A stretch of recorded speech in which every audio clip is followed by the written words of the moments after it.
Good morning, friends of the Museum of South Texas History, and welcome to the July 2022 segment of Museum Pláticas. Today, we want to take you through a little bit of organizational history that is very, very connected to this one really fantastic borderlands artist by the name of Jose Cisneros. So we have here a book that this museum published way back in 1998 that featured the work of Jose Cisneros, who was an El Paso-based borderlands artist of global renown, really. Jose Cisneros was really a big deal, beginning with sometime in the maybe mid-century. Jose Cisneros began his work as a borderlands artist, and so he actually had quite a style that's very, very recognizable. And so something happened with a book that he published in 1970 that caught the attention of this museum shortly thereafter. And then this museum then communicated with Cisneros to see if he could do some work for the museum. And he did. He began to do work for the museum, commissioned artwork for the museum in the 1980s. And then, almost 20 years later, Jose Cisneros would have this whole portfolio that would become the book Borderlands. And so this is the heritage of the Lower Rio Grande through the art of Jose Cisneros. So today's Museum Pláticas is really dedicated to an exhibit that we have just installed. A changing exhibit, to be sure, but it's going to be up for a few months on the work of Jose Cisneros that was commissioned for the Museum of South Texas History. So when we come back, we will have a plática with our exhibits coordinator, Melissa Peña, who will talk with me about how it is that she came up with this idea of bringing back Cisneros and featuring Cisneros up in the cell block gallery of the old 1910 jail. And then in our final segment, then we will have another conversation with a staff member who's actually been here for a while and who knows a lot of the stories of the Jose Cisneros contribution to borderlands art and to this museum. So stay with us and we will see you shortly.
welcome back, friends of the Museum of South Texas History, to this segment of Museum Pláticas.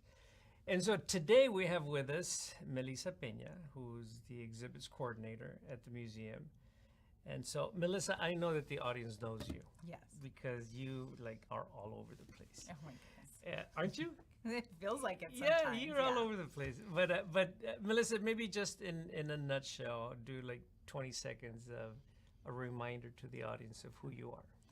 So I'm Melissa Peña. I am the museum exhibit and collections coordinator. I've been here at the museum for 7 years. LinkedIn just told me that. And I have been with the museum for 7 years.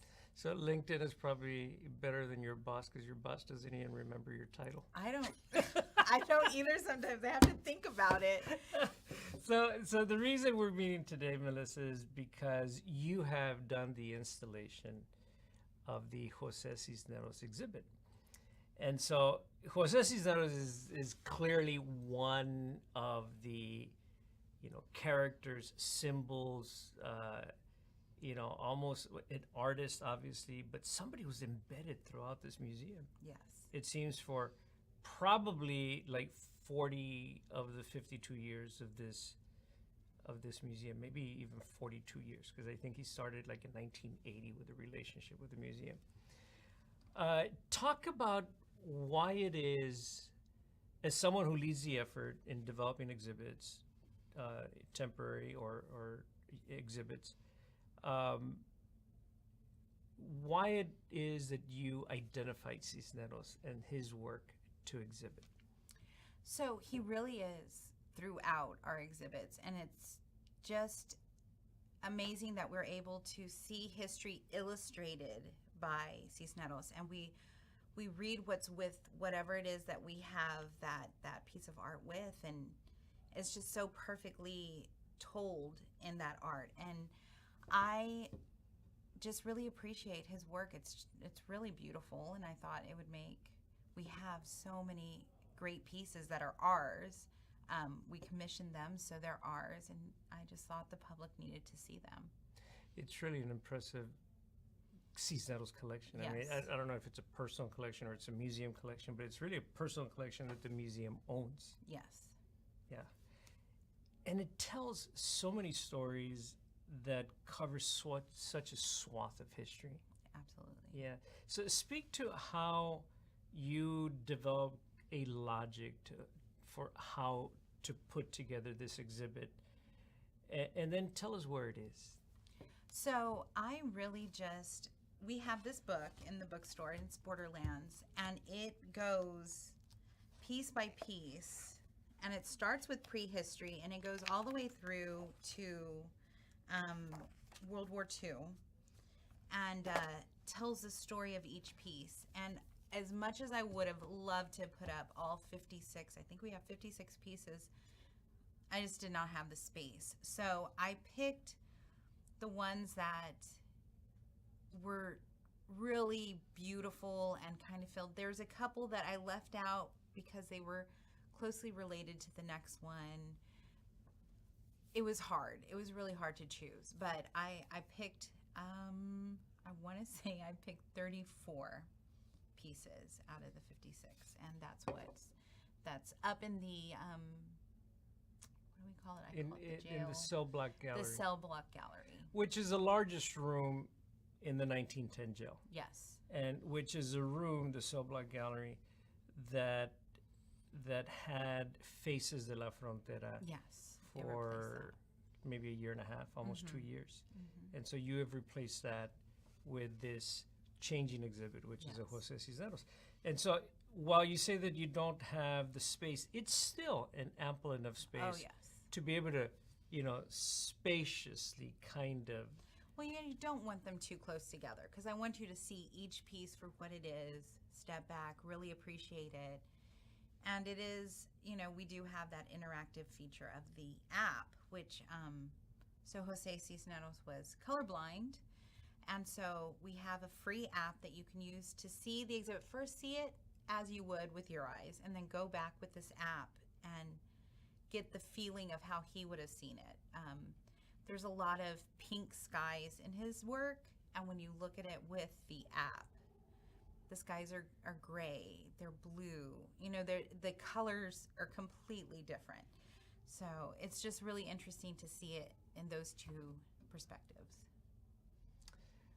There's pink skies and there's like a range of dogs. Oh, so many dogs. What's the deal with dogs in I don't Cisneros? know. Was he a dog lover? He was known for his horses and his cattle, but I would say his dogs too, because they show up. I think I had one of my interns count, and I think she found something like 20 or 30 dogs. Yeah. Yeah, but they're cute. Wow. It's a good assignment for an intern. I know, right? Find the dogs. I did. I was like, here's a book. Find the dogs. Yeah. I've been rereading Cabeza de Vaca, and I find that there are references to dogs. Like on one occasion, and I shouldn't tell the story publicly, but I'm going to share it just with you, how the Cabeza de Vaca and his men got super hungry and they didn't have any food, but they had just exchanged some stuff for a couple of dogs. Guess what they did? But don't tell me. Wow. Yes, no. I know. And so I was reminded, with the Cisneros pieces, because I toured some people this morning and I took them to the Cisneros exhibit, and they actually were like so drawn to it. Yes, it's really beautiful, and it's pen and ink. I mean, pen and pencil is what he draws them with, and then he goes back and color pencil. But he does a crosshatch. So, so instead of shading, it's crosshatch, and it's just, I don't know, it's very interesting. I really appreciate his work. So if I'm a parent and I've got, an 8-year-old child, a 10-year-old child, why would I take my child to see the Jose Cisneros exhibit at the Museum of South Texas History? So it's an illustration of history, and you can kind of help them understand the history of the valley through the illustration. But then you can go home and practice how he did, how he did his work, the crosshatch, the drawings, that tell a story, and you illustrate the story that we've told.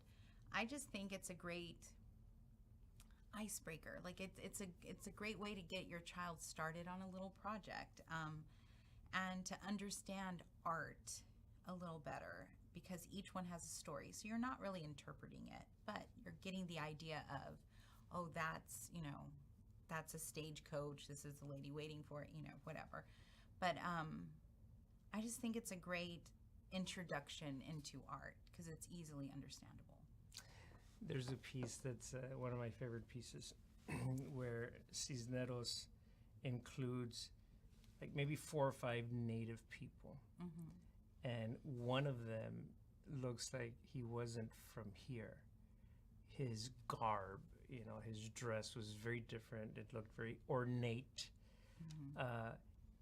What is it? And I know that this may be an unfair question because you're not, proposing salt? To be. It's a Salt Lake one. Yeah. Yes. Yeah. So what do you know of that story? Like if I come over and I see that Cisneros piece with like 4 or 5 native people, and some of them kind of look like they're like 3 are dressed the same. Like you can probably tell that, oh, they're from around here. Right. But there was one who was decked out. So that is the Sal de Rey, before it was Sal de Rey, but that's talking about the Salt Lake. And we know for a fact that people traveled throughout Mexico up north to this region to harvest salt, and people came down to harvest salt. There was a lot of trade going on. We have arrowheads, we have points from, stones that are not found in the valley. So we know that there was trade going on. And so I think that was such a good illustration of that, like different garb, different costume that everybody was wearing, coming for this precious mineral, that's salt. So I ask you that question because of my rereading of Cabeza de Vaca. And so Cabeza de Vaca writes about how after they crossed the river, the Rio Grande, a great river, and as they go just south of it, they began to find like these thoroughfares of native people who were involved in robust trading. Like people were trading maize, they were trading those birds that are parrot-like. What are they called? Macaws? Oh, macaws. Macaws? Mm-hmm. So they were trading that. And Cabeza de Vaca saw these. He said, wow, what's going on here? And so there was already, so this is not like there was some sort of desolate place without any kind of advanced interact. There was already interactivity. So when you look at that Cabeza de Vaca piece, which is really dated before, I'm sorry, Cisneros piece, which is really dated before Cabeza de Vaca, you see that there's trading happening. Yes. There was stuff happening here. Oh, you definitely. know, before 1536 when Cabeza de Vaca walked through here.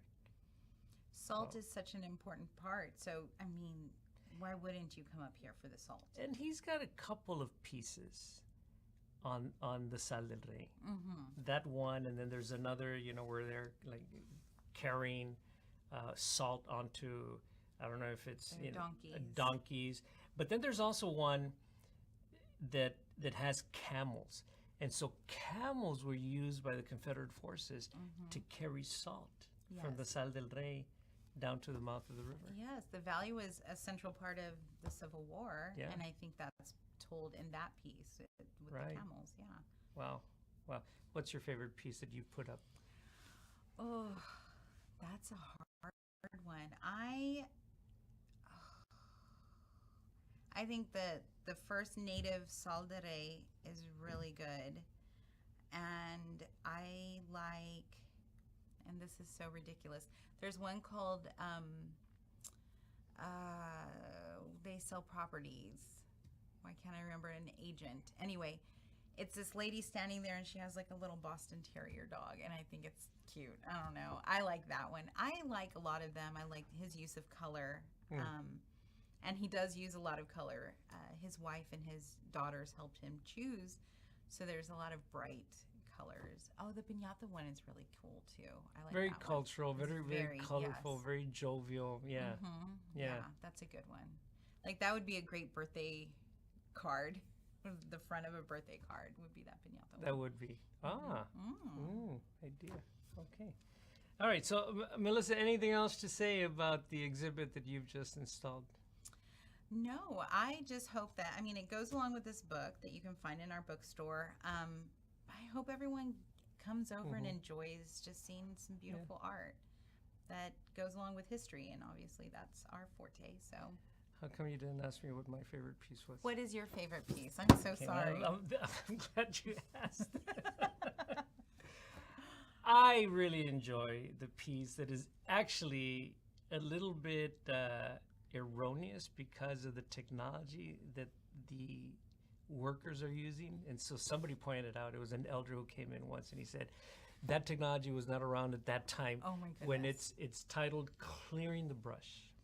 With the airplane flying with the overhead? Airplane in the back, and then, you know, they got the pickaxe, and then they got something else, and then there's like the foreman looking over the workers. And so the reason that's my favorite piece is because my father came from the ranchos of Nuevo León. And so in my reading of the history and also my collecting of oral histories, there's this palpable story that's, to me, is a beautiful story, that it was a lot of the people from Nuevo León who helped clear the brush for the creation of the valley.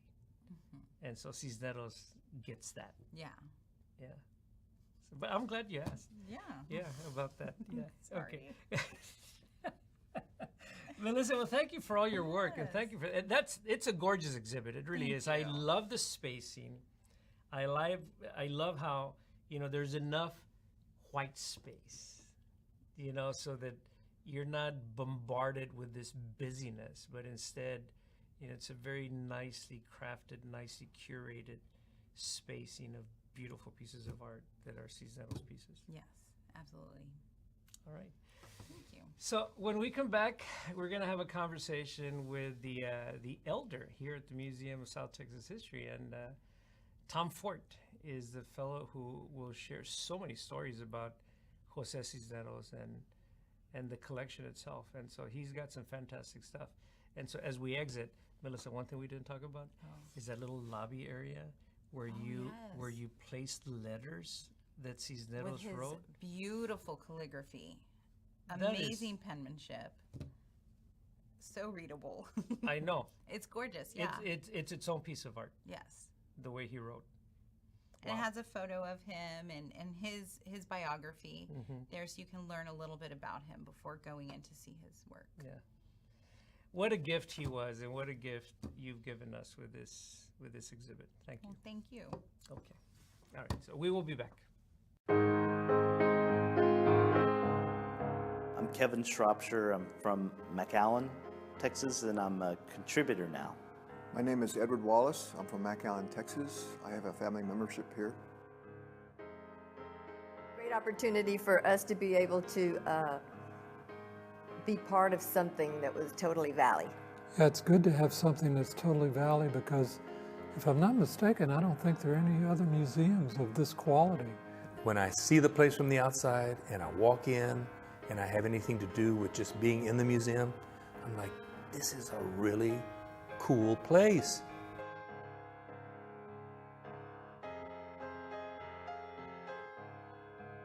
I don't have any memberships with any other museums. I find I get my money's worth here. One thing is in the bookstore, they have a great book collection there and other things, and you get a discount when you're a friend here at the museum. The Museum of South Texas History really relies upon the input and the participation, and that includes financial participation of its community.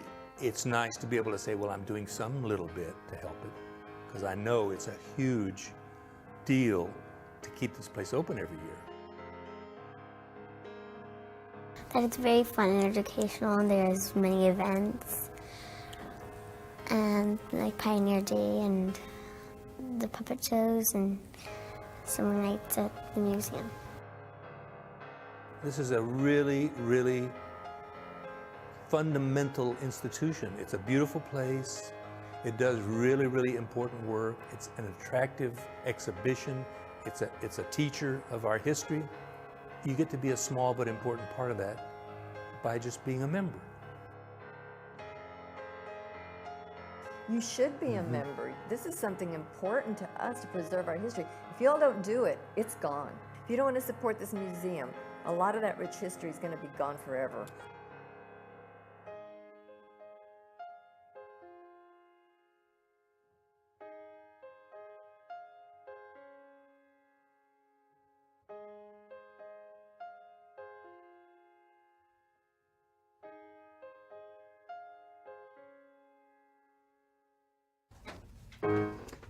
Okay, welcome back, friends of the Museum of South Texas History. Welcome back to Museum Pláticas. I am Francisco Guajardo, the CEO of the museum.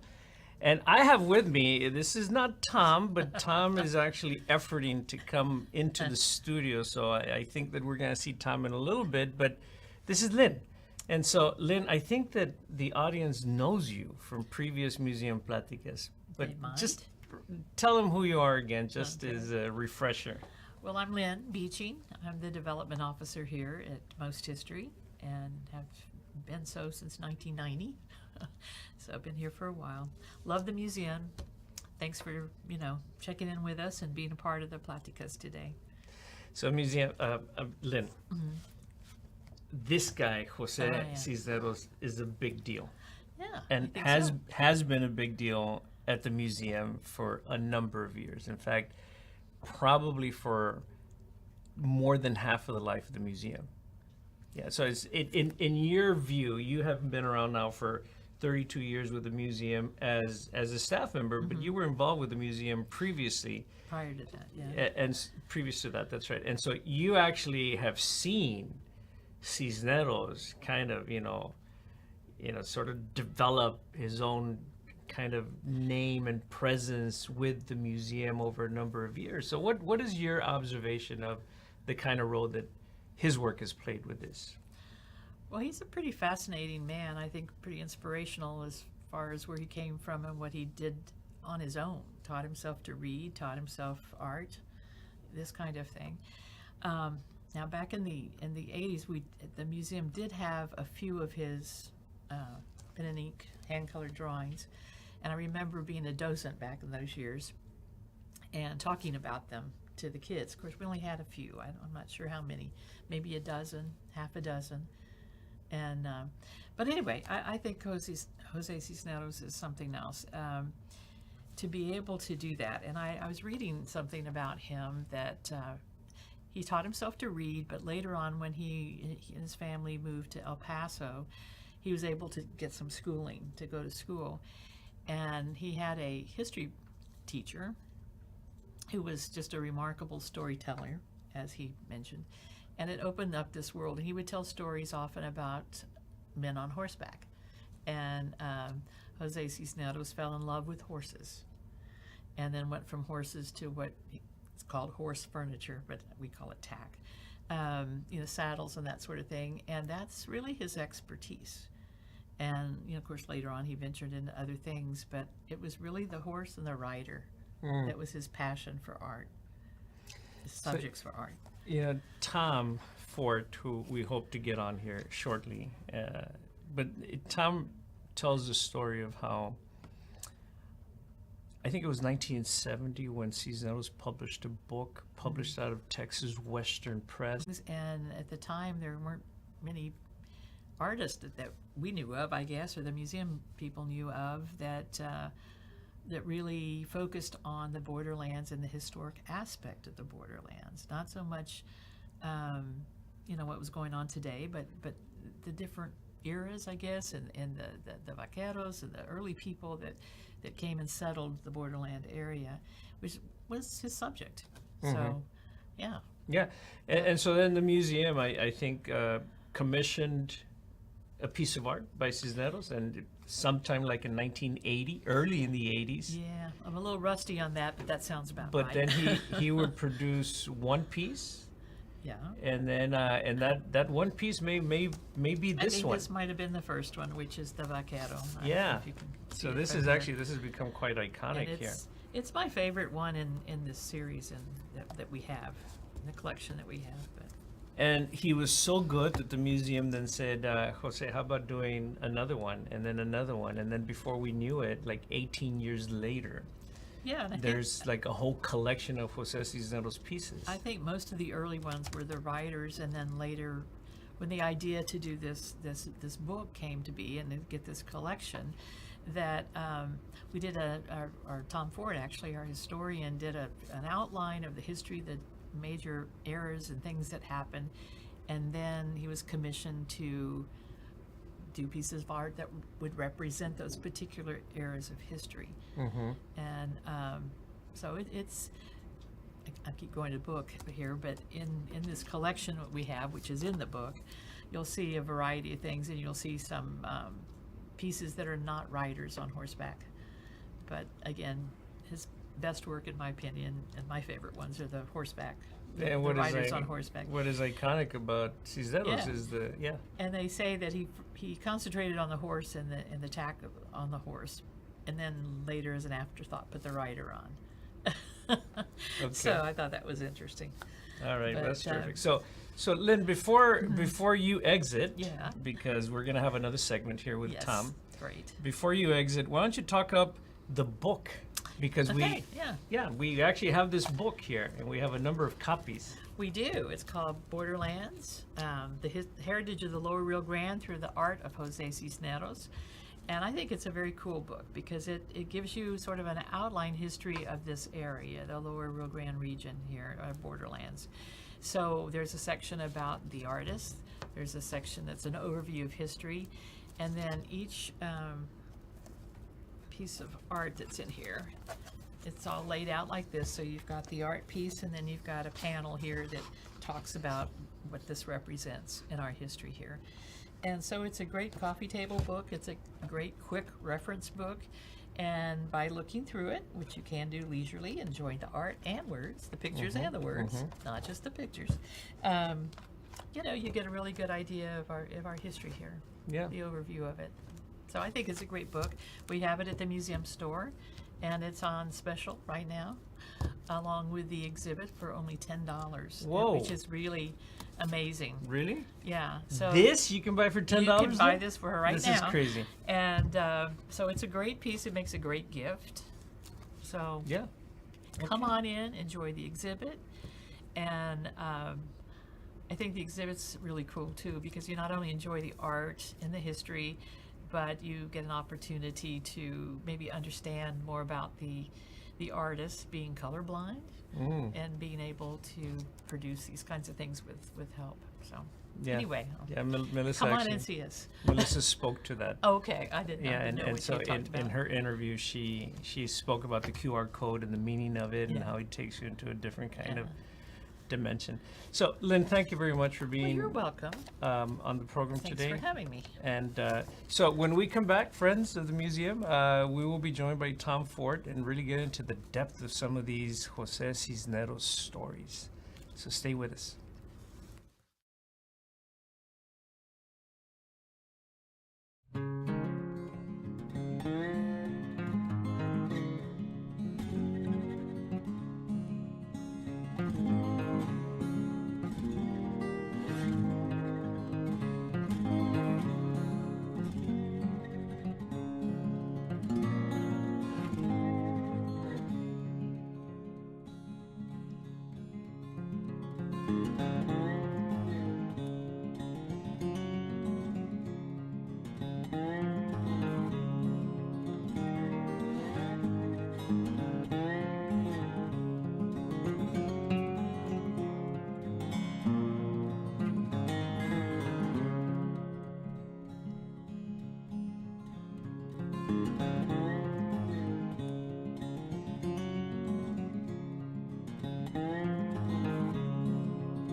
We're almost back. Okay. Well, welcome back to Museum Pláticas, friends of the Museum of South Texas History. And even folks who are not friends of the museum, we welcome you to this show today. So this is Tom Ford. Tom, how are you? I'm doing good, Francisco. And yourself? I'm doing well, thank you. Good. So, Tom, we're going to do a couple things here, I think, with you. Number one is that we'd like to introduce you to the world. Because this, Tom, is on Facebook Live, it's on our YouTube channel. All right. And so this will be documented forever, stored forever. That's kind of scary. And I don't remember if we've had you on Museum Pláticas before, have we? No? No? No, not on the Plática. There were some things years ago on another locally produced television thing coming out of the city of Edinburgh, but Okay. not since then. Okay. Yeah. So, Tom, you've been at this museum since 1978. Yeah. That's when you came into the museum. And so when you came into the museum, do you remember the month, more or less? February. February. February 10th. Okay. Now, February 1978, this museum had not been involved with anything Jose Cisneros related. No, not a thing. The museum had closed for 2 years to undergo expansion as its bicentennial observance project. And I came on board. It was Fran Alger hired me to be the exhibits curator. And we had worked together along with other people over at the McAllen International Museum for a couple of years. And she had come over here. And so that's what led to my signing on with the crew here. Well, it was a crew of 4 of us at that time. So, and the idea was to try to get new exhibits up and open on a short schedule that spring followed by planning for new long-term exhibits to begin the following year. And until that time, that was, we were getting the museum back up, beginning to build visitation back up and school tours back up. So, but there had been nothing regarding Jose Cisneros that I know of at that time until then. And it was kind of it was a helpful period because there was time to consider historical sequence, work out storylines, and begin to get some idea of what sort of imagery might be needed to help tell the borderland story as far as it went down here in the Valley, South Texas area, northeastern Mexico. And I'd heard of Jose Cisneros. Other people had also. He'd been doing work and illustration work for decades, but it was seeing one of those small books of his in the museum store at that time called Riders of the Borderlands and began to wonder if he might do something for this museum. And so that's what led to the initial contact through Texas Western Press and said, how do we get a hold of this man? So they sent the address and I wrote to him. And we talked it among ourselves and said, well, let's find out. So it was, one thing led to another. He was most agreeable and spoke with him on the phone a number of times as well as by correspondence.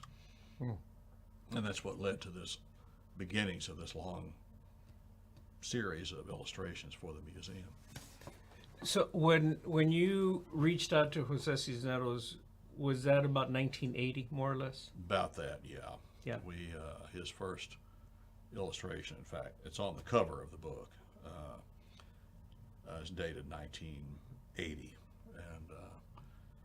and we were very pleased with it when it arrived, certainly, and so much so, in fact, that we thought maybe he would do some more for us. So that's what began that long and very happy relationship with that gentleman. So when he did the first one, this one here, right, the cover of the book, as you say. Yeah.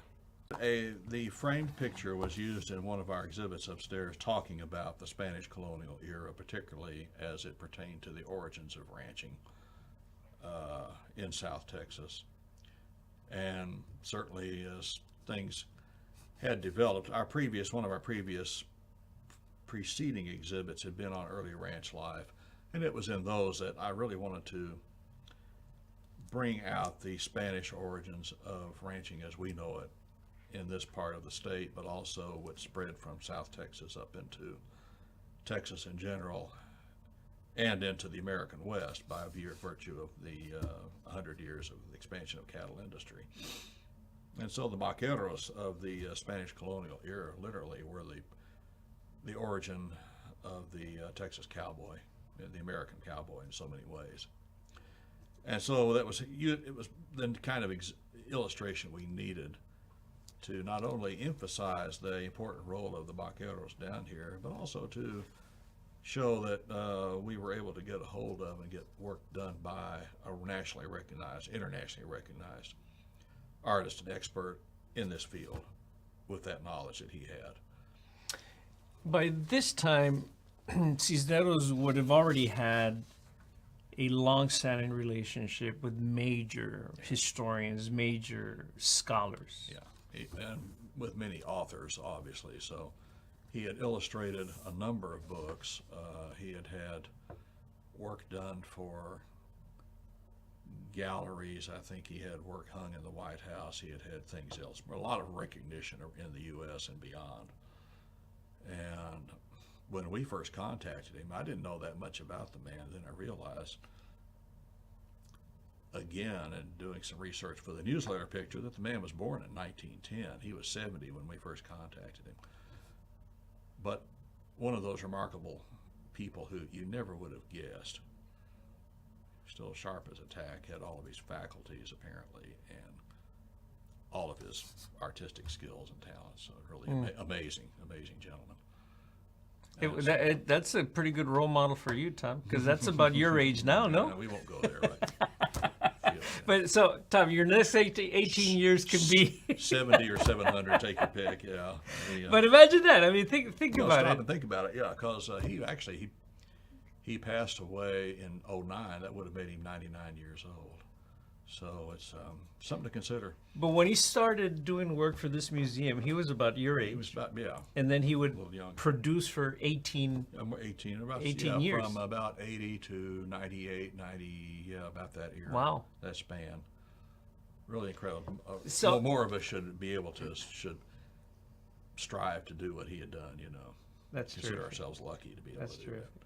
that. So, Cisneros had already run around with people like Walter Prescott Webb. Cisneros already had a relationship with some of these, you know. Well, certainly with Webb and with Tom. Tom Lee was the artist residing in El Paso who was one of the first larger names on a larger national stage who recognized the man's. He was a young man at that time, talent, and helped him get a wider audience. And he also had a long relationship with a publisher in El Paso named Carl Herzog, who Herzog was apparently, I never got to know him, obviously, because I think he had long since passed away, but I've seen examples of the books he published and designed. The books themselves, the publications are works of art, much less the contents. And Jose Cisneros did a number of illustrations for many books that Herzog published. And he's had publications, illustrations in many other publications as well. So I think even Lyndon Johnson had one that he hung in the White House. Really? When he was, I think. How about that? Yeah, so really amazing career. And in the Cisneros collection that we have that file that has a telegram from President Bush. Yeah, he had George Bush had a commended him for his work, and I think they had one or more of his works up in the White House. Whether it was the one in D.C. or the Texas White House, I don't remember which, but you know, it's you can't buy that kind of recognition. It's earned through just sheer talent, and honestly, the man was one of the most modest people I've ever met, literally, and unassuming. Very soft-spoken, but very talented. How many times did you meet him? He came for an exhibition of we arranged to get an exhibit of the illustrations that were in that he was doing for a larger version of Riders of the... So our light went out. Hello. But we're going to continue to talk, Tom, Oh, that's because fine. we're Well, recording. Well, in and I think 1970, his Riders of the Borderlands came out in 1970. Subsequently, he was asked to do a larger edition of that expanded, which became a hardbound called Riders Across the Centuries. And there were a number of those illustrations which were available on loan as a traveling exhibit. So we were able to basically borrow those, and Jose Cisneros, I think, helped facilitate that for us. It was not in 80, it might have been in 82 or early 83. We had those in what was then the museum's only exhibition gallery, which is what's now the reading room for the archives. And both Jose and his wife came for an opening of that exhibit. We have a photograph of them both there. And I got to meet with him at that time. At that time, we had the exhibit, the Baqueron exhibit upstairs. So there's a picture of us up there looking at that exhibit too. And upstairs of where the reading room is today. well, where the storage room is now, all For of the that, archives. archive storage, all that space up there at one time was our permanent exhibits gallery. So, and so on that occasion, had the pleasure of meeting the gentleman, and he, in 1993, which I think was the next time, no, I take it back, the museum commissioned a series, that first series of original pen and ink and then hand-colored illustrations from Jose Cisneros, which we opened in 1986, again in that small gallery over there. And I believe he and his wife are both there for that as well. And a subsequent occasion, somewhere down the line, the museum, I know, had the idea that a book might come out of this at some point. But since we had an established working relationship, it seemed opportune to continue and get more depictions of typical characters, in some cases historical characters, but mostly just typical, from various aspects of the region's history, finally all up into the beginning of World War II, or the last of the U.S. cavalry here. So those were commissioned in the early to mid-90s. And I think those all arrived, finally were put together as a single exhibition, a major exhibition in '98, in the room that's now the River Crossroads. And Jose was here for that. I think his wife had developed Alzheimer's at some point in there, and she was not able to travel with him. He was here, and I was trying to remember who the co-authors were on that. Jose actually. Felix Almaraz. I think it was Felix was here, and who else? And Hugh Miller. Hubert Miller, yeah, they were here all for that opening. And you? Yeah, I was there for that. So. Yeah, so those are the authors. So Shan was here. Everybody was here. I mean, yeah. So. And it was Rachel. a large. Rachel. Rachel was here. Yeah, she co-authored this thing. I wrote both I and she wrote these descriptions for those illustrations. And eventually we have so many. I mean, history is always being uncovered, and new facts, new aspects are coming around. But so what you're reading here is dated 1998, and so there have been more changes that can be made, or new interpretations since then. But the book is what it is, and it turned out well. And the museum, of course, is very fortunate to have that collection of originals. I actually got a chance to meet him at his house. I was headed back out to Tucson in June of '93, June or July.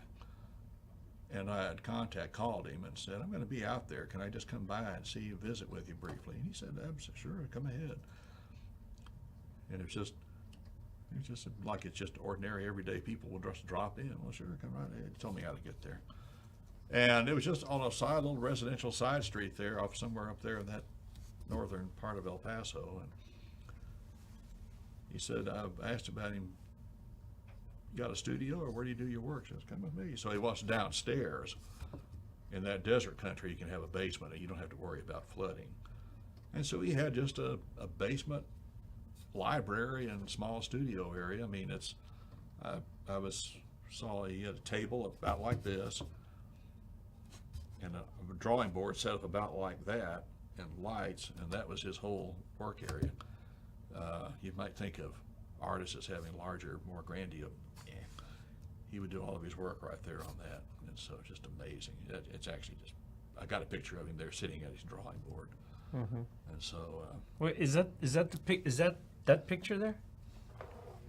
That's the one. Yeah, wow. He was working on a rendering that looked like of I don't know what the occasion was for that illustration, but yeah, and we've been able to use that, and I'm glad to be able to get it, because it kind of captures the essence of the man there as an artist, That's terrific. Really. Did he? You took that picture? Yes, I took that picture. Did he go change his shirt for the photograph, or was that the shirt that he was wearing? No, that's what he had on. I mean, that's fine. Okay. He is what he is, or so to speak. Well, maybe he changed before you got there. Oh, he might have. I don't know. I don't know if he knew whether I was bringing a camera or not, but he had no problem. They said, "Oh, sure, take a picture."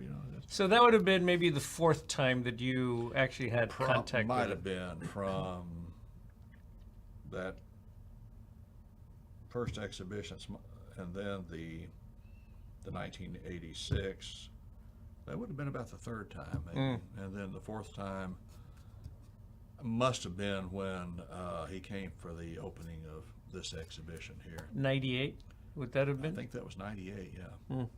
Only 5 years later, but you know, Yeah. it just seemed a lot longer. Wow. And he had been many places. He'd been to Spain and everything else. I think he got some kind of a commendation from Juan Carlos, King Juan Carlos, too. So Wow, that's terrific. Well, what a amazing life. and what a story. storied life to be born on the eve of the Mexican Revolution. Yeah, it's just amazing. I The reread. family was probably displaced a little bit, so they would come to the frontera. Yeah, they were sort of impoverished circumstances, but his father was always finding some kind of work. I was reading the foreword to that book, Riders Across the Centuries, and has more of a bio of him in there. And early on, he became absolutely convinced, possibly by the time he was a teenager, of the absolute value of education, how essential it is. And he was able to pursue drawing by just finding scraps of cardboard and pencils and wherever else he could find from the teens on into the 20s. And by the time he was in his early 20s, I guess they were already they had moved to Juarez, and then he moved over to El Paso. So, and it's sort of there are good object life lessons all through that man's story. So, Tom, what would you say to a parent or a grandparent who may be, observing us right about now, about why they should come see this Jose Cisneros exhibit that's up on the cell block gallery, second floor of the old jail? Well, one thing Jose was able to do, and we were able to gladly work with him to help bring it about, was to bring into image form many aspects of this region's history, but particularly ways of life for so many just ordinary people, the grassroots people, if you will, from the Paleo-Indian era, we're talking remote prehistory, all the way through the Spanish exploration, the settlement by Jose de Escandon, that whole, the colonial settlement era, all the way through the 19th century into the 20th. These are, and we knew that from past histories, older histories of the region, sometimes it tended to be, a lot of it was somewhat one-sided. I mean, they say that in many cases, history is written by the winners, and so older valley history sometimes tended to look a little more at the Anglo side of things than at the Hispanic, Mexicano side. We've tried from the get-go here to have a more balanced, fair presentation of the stories. Get kind of dry here. But also to help bring these to life visually, because that's very important. A museum is about visuals, it's about objects, and the stories connected with them. So the important thing really on this is to need water in here. Yeah, I'll get you some water as soon as we go on break. Okay. Actually, you know what? Why don't we go on break now? And when we come back, we will finish Tom's storytelling around Jose Cisneros. So stay with us. Thank you. Thank you. Yeah, I just need to get some. Let me get you.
Welcome back, friends of the Museum of South Texas History. So I am here with Tom Fort.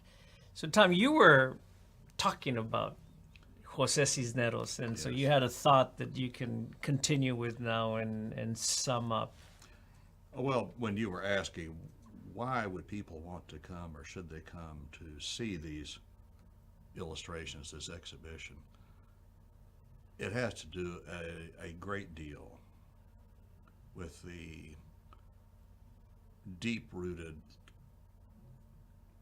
traditions of the ways of life in South Texas, in northeastern Mexico, and all certainly and intensely, particularly along the Rio Grande, the Rio Bravo, to see how people from countless generations have lived in the past, what the struggles were, and with often what they succeeded with.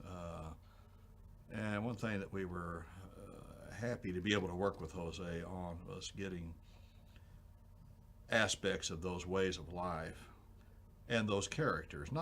It's not so much individual personalities. He's done some of those, but we have the one of Escandon, but that's the personalities are a rarity for that series. These are about the more obscure, just ordinary people, and to see what they lived with, what they wore, what they used, and what they faced the challenges of life with down here. Did you give him storylines?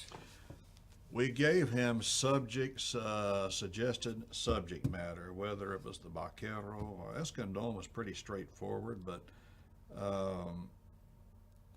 we had the one of the ragged-looking former Confederate soldier who just come back and tried to start over down here. And then starting with the original first more larger series, I think that was about 25 pictures, from the Paleo-Indian hunters up through, good Lord, maybe the stagecoach or the country doctor, that kind of subject matter. Again, trying to span those centuries, trying to show people that had some kind of a role or some activity that was significant. One of those that particularly was the salineros at Sal del Rey, loading salt onto mulebacks. Hardly ever depicted. I'm not sure if anybody had ever done the one of the Sal del Rey, but we wanted him to do one of that, which he did, and suggested subject matter, and in many cases, if there were pictorial references for objects.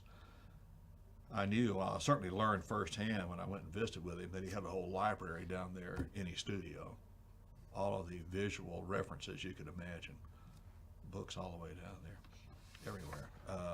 So you would give him a subject, yes, and you would maybe provide him a little bit of like a write-up, a historical sketch. Yeah, here's kind of why we would be interested in this picture. Here's some of the what with and the activity maybe. He had done in some cases similar types of either figures or activities in other contexts. But if, for example, the camels there on the streets of Brownsville, that sort of the Confederate camels, if he'd done something on the Camel Corps earlier, which he may very well have, he had more something to go by. But what we also had was the historical background. What were they doing with these animals? What were they carrying? And the same with the Valley Stagecoach, or the same with we had of a caporal on a colonial era rancho over by the coast, by a salt, over by the Laguna Madre. So I'm guessing that because there are a few pieces that he did that had the salt lake. That's kind of a centerpiece. But I imagine that he never went to the salt lake itself. I don't think he ever actually got to see that. I think he might have illustrated I don't know if it was C.L. Sonicson or one of the other authors for the Trans-Pecos area on the El Paso Salt War. of the late 1800s. I'm sure Jose had seen Salinas in some point, but I doubt Sure. they'd ever actually had an op to see the Sal del Rey here. But in many cases, it was the idea, it was an environment in which these various figures, in these cases, these arrieros, these mule drivers and muleteers, were shown. And in a subsequent follow-up, we actually had suggested maybe he could show what might have been going on there pre-Spanish times with Native American Indian people loading salt to be carried, traded down into Mexican interior. We say Mexico now in Los Estados Unidos, but in this case it was just down south. Because there were traditions, I think, that even Bernal Diaz reported about trading caravans going obviously on foot up as far into Salt Lakes, far to the north of what was the Ciudad de Mexico. And there's been speculation that the Aztecs and maybe others were getting salt from these salt lakes here in the valley. So, Well, and who knows? that one image that the public is looking at now shows different kinds of native people who would have come from different parts of the region. Like there's this guy who's dressed in a very ornate kind of garb. yeah. He would not have been from around here. And so presumably he would have brought something to trade for salt. Apparently so, yeah. There's indications that the salt trade had been going on for centuries. As the native peoples, the groups which are sort of sometimes lumped under the generic term by anthropologists of Coyotecos because of the language group, but whatever they call themselves, it's hard to reconstruct sometime because so little was actually recorded by the Spanish. But the indications are from archaeology that they were able to trade salt for shells, sometimes pottery and other things from the Huastec peoples farther down the coast, going down south, down toward what's now the Veracruz area in that area. So from the Mexican interior, Mesoamerica, I think that's maybe, I think Jose had that kind of a figure in mind as a sort of a caravan boss or leader, if you will, in that terminology. Shown in that illustration. That's why he's, of course, dressed more ornately too, and he's reminiscent of cultures further to the south. So, Right. There's a reference, I think, in Cabeza de Vaca that as soon as they crossed the river south, which would have been about 1535, that they began to see these thoroughfares of trade that are coming from Veracruz and that are going into the Sierra Madre and then going into what is today the American Southwest. yeah, there was a lot of trade apparently from the deep interior, Right. up toward the border, what's now the borderlands we think of in that general term, into the southwest. You're right. And why Cabeza de Vaca and his men would not have turned left or toward, really what they were looking for, right? They were looking for. Well, they might have been looking for that, but I think they were able to communicate with all manner of the native peoples all through that trek and those wanderings. They may have gotten the idea, or they may also had a memory of contacts with the indigenous peoples further south, in some cases the ones Cortez and others ran into. And those that were the Huastecs themselves could be pretty good at defending and running the other uninvited guests out of their country. There's some tale that Pineda himself and some others tried to, on a later occasion, go in uninvited into the Huastec area and ended up, nailed up onto the side of a temple or something like that. Some stories like that. De Vaca and his men, as survivors of that larger expedition, they probably were carrying collective stories like that and wondering maybe we don't really want to go that direction and not run into some of these people.